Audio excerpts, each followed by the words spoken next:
Hi everybody and welcome back to my channel. For those who are new here, my name is Nikki. I'm an author and editor and I post videos here on YouTube about reading, writing, editing and all the other things I love. Which is today's topic, of course, because it is the end of the month and I am filming my Nikki's New Watches vlog where I talk about the things I've seen on Netflix, in the cinema, etc. during the month. So firstly, an apology, I have damp hair. It probably looks really awful on the video, I'm sorry. I just got out of the shower like half an hour ago. I was hoping to film these over the weekend, but I then discovered my husband is on night shifts and I'm going to be restricted to what I can do during the day at the weekend because he's going to be in the room just down there asleep during the hours when I'd normally be filming these videos, so I can't stand around nattering to you all, it would disturb him. So I've had to quickly whip out the camera and do some impromptu filming tonight.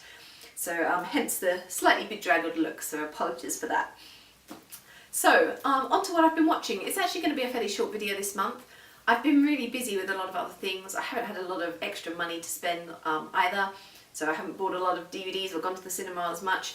There were several films I would have liked to have seen and I just didn't get to them between time and money being factors played in there. I'll have to hopefully see them later on TV or on DVD, we'll see what happens. But I did see two films at the cinema and I watched one on SBS On Demand, so I will tell you about those. No, I lie, it was on Netflix. And it was called Lobster. So why don't I start with that one. So it's a Colin Farrell film.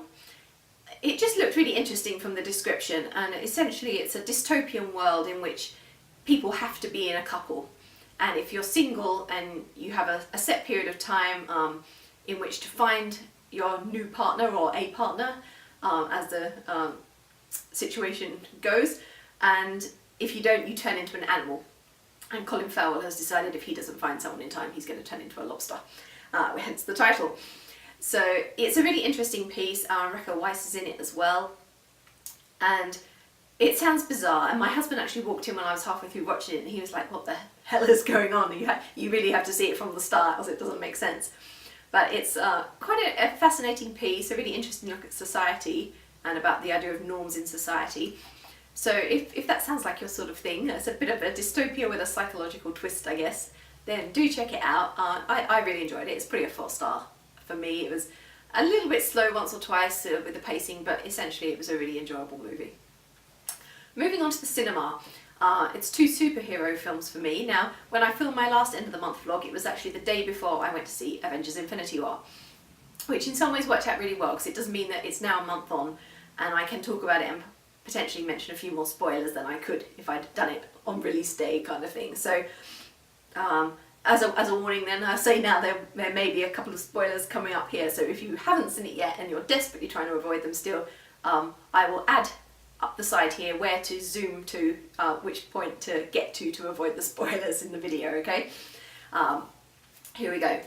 Avengers Infinity War, 5 stars for me. I was so looking forward to this film and it really didn't disappoint. I loved everything about it. The action was non-stop and I'd really, if I'd had the time, I would have liked to have gone to see it a second time just to really get my head around everything. And it hasn't happened yet and I'm not sure if it will, as I'm going with time and money at the moment, but we'll see. We'll see if it happens, but I adored it. I thought it was wonderful. I was shocked at the amount of carnage that took place. Now, for those who don't know, although I'm a huge MCU fangirl, I'm not a comic book reader, so I have no sort of expectations or things that I expected as I went into the movie. I went completely blank slate. So people tell me that actually even more people died in the comics than they did in the film, but for me I was quite shocked. I knew there'd be a few deaths, but I didn't expect that much. For me, I knew Loki was going to die, and I knew Loki was going to die pretty much from the end of Thor Ragnarok. I had the feeling.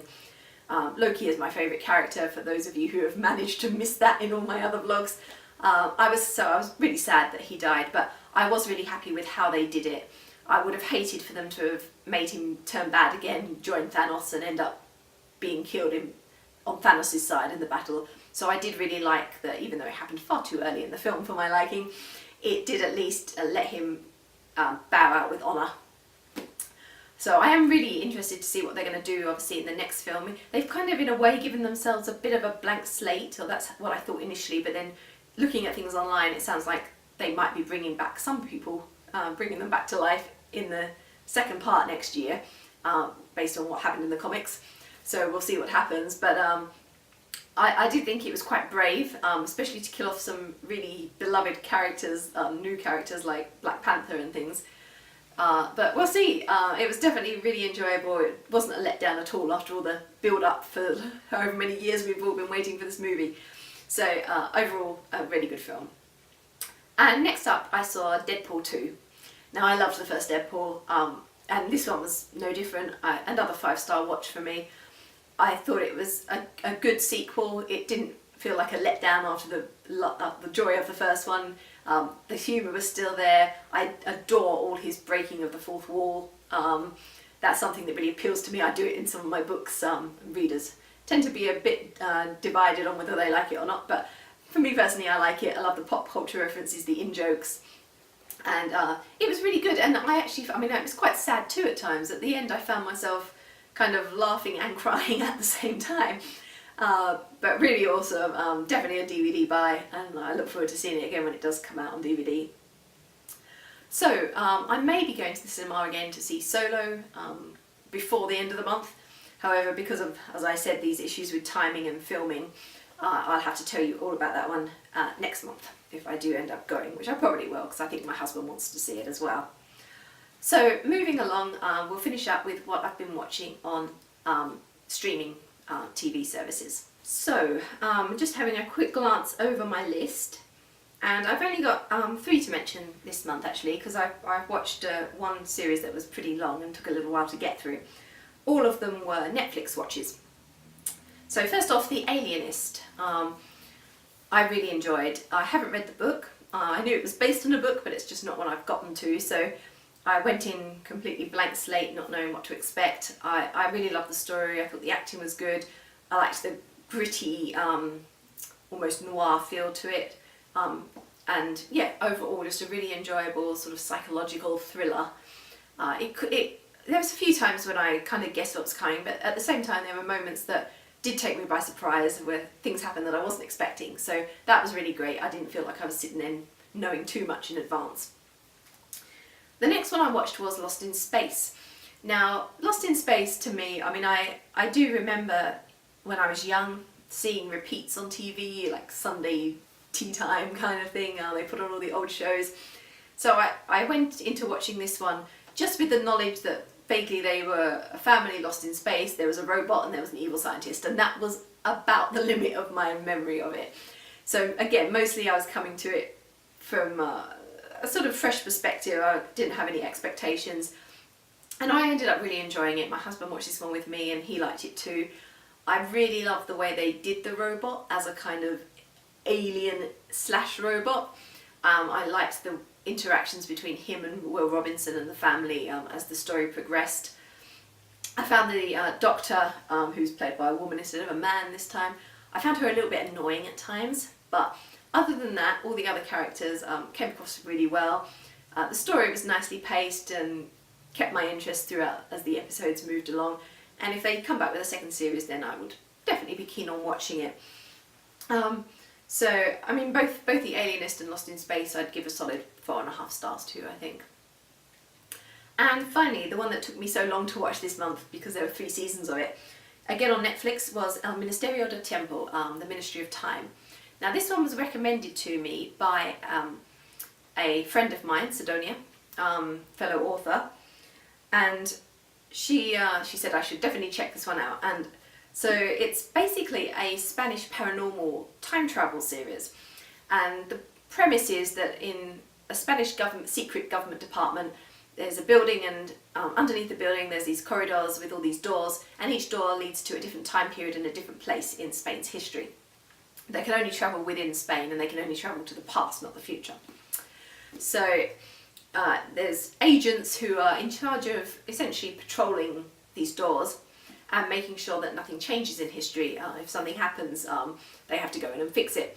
So we start the first series meeting 3 newly recruited agents. So we have Julian, who is a modern day paramedic. We have Emilia, who is a young woman of good family who's going to university.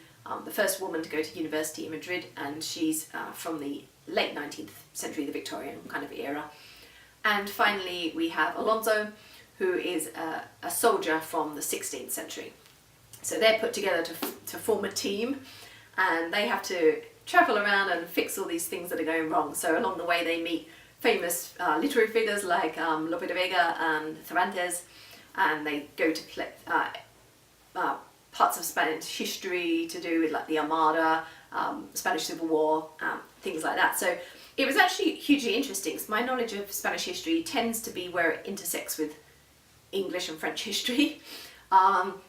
I know more about those, so when it interacts with those I know, but I don't really know a lot about Spanish history on its own. So I did find it really interesting. We meet all the famous painters, Dali, Goya, Velázquez. So that was really interesting. There was a lot of culture, a lot of history, alongside this sort of dramatic, and there's often an ongoing storyline, but each episode also had its own little goal, like something has gone wrong that they have to fix. Meanwhile, the main storyline is chugging along in the background. So as I said, there were 3 series of it, about 34, 35 episodes I think that equated to. So, and quite long episodes. Each episode was about an hour and 10 minutes. So it's almost like watching a short film each episode, which is why it took me most of the month to get through it. But really enjoyable. So if you like paranormal, you like time travel, and you like a bit of history, this is definitely one you're going to want to check out on Netflix. So that's all really for this month. As I said, that one took me a long time and I haven't had the opportunity to go to the cinema a lot. At the moment I'm doing a rewatch of Hannibal series 1 to 3, just while I wait for a couple of new bits that are coming on Netflix in June. So I'm enjoying that, and I'll talk to you more about that one next time. But I'll close there for now, and I look forward to seeing you all at the end of next month for another one of these vlogs, and next week to pick up one of my other streams in my channel. So I'll see you all again then. Bye for now, everyone.